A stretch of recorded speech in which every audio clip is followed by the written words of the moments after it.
Zee24 एक पाऊल पुढे करण्यासारखं आहे, त्या राजकीय पक्षांच्या बाबत संभ्रम निर्माण करण्यासारखं आहे. कृपा करून हे करण्याचं काम आपण म्हणजे न केलेलं बरं. अगदी हे मात्र हे जे काम आहे. एकच गोष्ट सांगू इच्छितो मी. हो, मी गाडगेंना व जितेंद्र आव्हाड दोघांनाही एकच गोष्ट सांगू शकतो. युतीत सरकार महाराष्ट्रात आम्ही पण चालवलं आणि राष्ट्रीय पातळीवर एनडीएच्या युतीत राहून आम्ही पण राज्य केलं, पण आम्हाला कधीही समन्वय समित्या स्थापन करायची गरज लागली नाही. आपण पाहिलंय गेल्या 15-20 दिवसात काय चाललंय राष्ट्रवादी काँग्रेस आणि काँग्रेसमध्ये. त्यांना वारंवार समन्वय समित्या स्थापन करायला लागतात युती कायम ठेवण्यासाठी. याच्यातून हेच सिद्ध होतं की दोन्ही पक्षांमध्ये कोणत्याही प्रकारचं समन्वय नाहीये. ते वैचारिक दृष्टीने, ते प्रॅक्टिकल दृष्टीने, संपूर्ण राजकीय दृष्टीने एकमेकांपासून पोल्स अपार्ट झाले आहेत. नार्वेकरजी तुमचं सरकार 4 वर्षाच्या पुढे टिकलं नाही. आणि आव्हाडजी एक मिनिट ऐका, एक मिनिट ऐका जरा. त्यांचं सरकार 4.5 वर्षाच्या पलीकडे टिकलेलं नाहीये. 4.5 वर्षातच लोकांनी तुम्हाला घरी पाठवलंय. युती आहे हे लक्षात ठेवा. 4.5 वर्षात महाराष्ट्राच्या जनतेने कंटाळून तुम्हाला परत पाठवलेलं आहे. आणि त्यावेळेला मनोहर जोशीजी आणि मुंडेजी यांच्यामध्ये काय चाललं होतं हे सुद्धा महाराष्ट्राने बघितलेलं आहे. कसला तुमच्यातच समन्वय नव्हता. नाही, पण आम्हाला जनतेसमोर जाऊन स्वतःची जनतेनेच तुम्हाला समन्वयाचा प्रश्नच येतो कुठे. तुम्हाला मुदतपूर्व जनतेने हाकलून दिलं त्यावेळेला. आम्ही एकत्र राहून 1985 पासून आमची युती आहे आणि हे तुम्ही लक्षात ठेवा. मग काय नाशिकमध्ये काय झालं, ठाण्यामध्ये काय झालं, अगदी मुद्दा अनेक ठिकाणी आता निवडणुकीमध्ये तुमची कुठे युती दिसली. आमची युती अखंड युती आहे आणि ती 1985 अखंडचा अर्थ काय. प्रत्येक जिल्ह्यामध्ये तुटत चाललेली. मुद्दा सध्याचा नाहीये किंवा ह्याच्या पूर्वीच्या राजकारणाचा नाहीये. 2014 विषयी आपण बोलतो आहोत. प्रकाशजी एक मिनिट मला जरा अगदी थोडं एकच मिनिट बोलू द्या. असं एकच मिनिट मला बोलू द्या. असं आहे की आमची समन्वय समिती ही 1999 साली स्थापन झालं तेव्हापासून अस्तित्वात आहे आणि आजपर्यंत ती अस्तित्वात आहे. मध्यंतरीच्या काळात बैठका झाल्या नव्हत्या, त्या बैठका झाल्याच पाहिजेत ही राष्ट्रवादीची भूमिका होती. आणि एक मिनिट आता मी तुमच्यामध्ये बोलतो का नार्वेकर, मला बोलू द्या ना. अगदी आव्हाड साहेब थोडक्यात बैठका जरा एक मिनिट, एक दीड महिन्यात म्हणजे एक दीड वर्ष बैठका झालेल्या नाहीत तर तुम्ही करा. आता ह्यांची युती 85 सालीपासून होती, ती 2085 पर्यंत टिकू दे ही मी आई भवानीच्या चरणी प्रार्थना करून. कारण का कमळाबाई रुसली, कमळाबाई रागवली, कमळाबाई हसली, मग तिथं अडवाणी सांगणार की शिवसेना काँग्रेस बरोबर जाणार होती. आम्हाला काय करायचं, शिवसेना कोणाबरोबर जाऊ दे, बीजेपी कोणाबरोबर जाऊ दे, आम्हाला त्याच्याशी काही करायचं नाही. त्यामुळे तुम्ही तुमचं बघा, आम्ही आमचं बघायला समर्थ आहोत.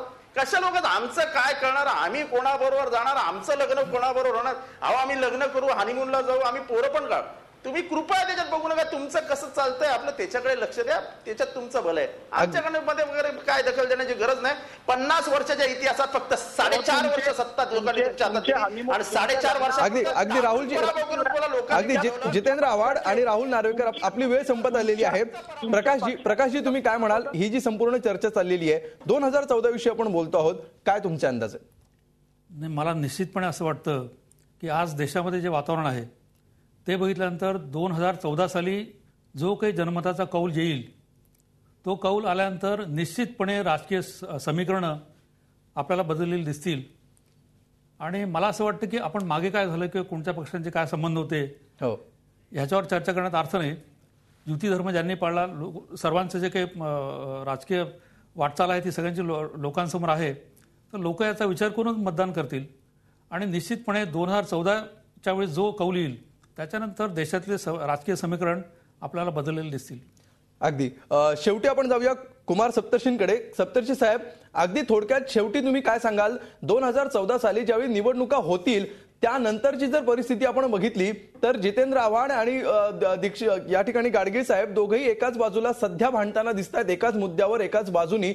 हीच परिस्थिती 2014 सालानंतर दिसेल का, की परिस्थिती वेगळी असू शकते? यात असं आहे की कोणता राजकीय पक्ष आपापल्या लोकांचा भ्रष्टाचार शिस्त लावून रोखू शकेल त्या पक्षाच्या नेत्याची किंमत वाढेल.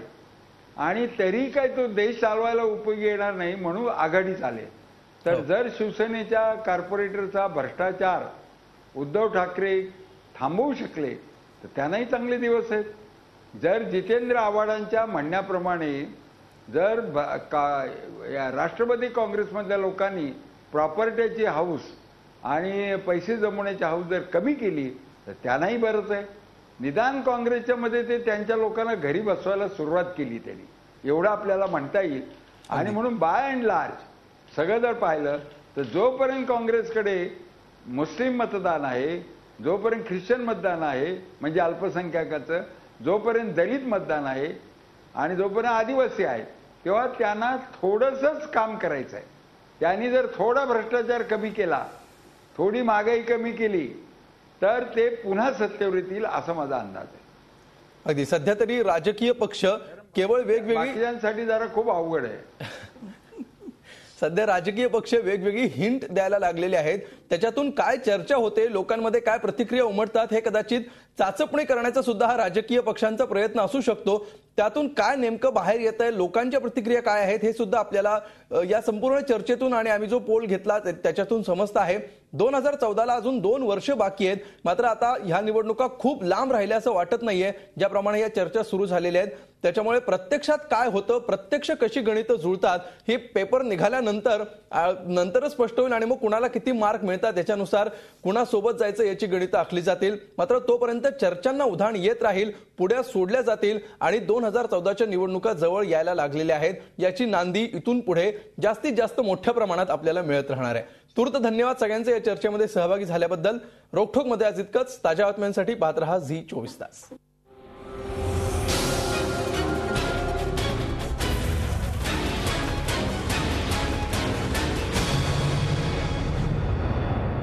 झी 24 तास, एक पाऊल पुढे.